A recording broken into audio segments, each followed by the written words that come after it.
Usa ka adlaw sa pagtapos na sa COMELEC registration, ang buhatan sa COMELEC Lapu-Lapu City gidagsa sa gustong magparehistro. Kinibisan pa man kung ang COMELEC sa Dakbayan nakapahigayo na sa mga off-site registration sa nagkalain-laing mga barangay. Suka Disyembre 12, 13,085 na ang narehistro sa COMELEC Lapu-Lapu City. Ugi paabot nga dagsaan pa ang katapusang pagpangrehistro ug mga adlaw. Ani ang report.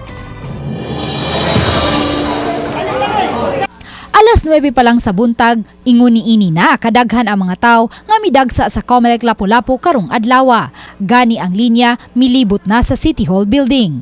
Usa sa mga miantos paglinya ang 58 anyos nga si Adela Rada nga nagdapa sa iyang 3 anyos nga apo. Ganito sa linya aron maka kuha og registration.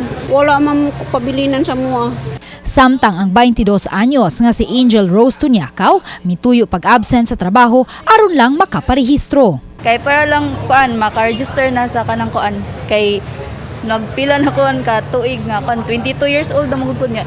Kailangan nang magpakuan ba. Kay importante man kaayo gud ni ang kuan mga makabotar ta.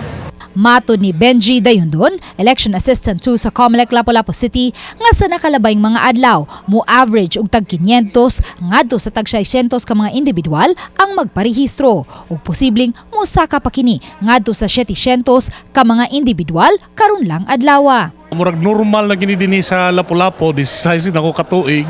Normal na gini dinhi nga basta few days na lang before deadline mo ikadaghan sa mga tao kaya ang rason nila busy. Ari na sila di na mabisi sa deadline. Sukad mi-resume ang voters registration niadtong Disyembre 12, moabot na sa 13,085 ang mga nakaparehistro sa Lapu-Lapu City. Subling pahimangno sa COMELEC nga ugmang adlaw na lang gyud ang katapusang adlaw sa voters registration ug wala na gyud kini lugway. Ang atong resolution alas 5 ra gyud kotob. So ang amo na lang din unsay naa sa taas na hibilin.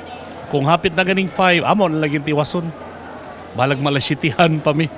Uban ni Marlon Malgazo, Luan Marondina, Balitang Misda.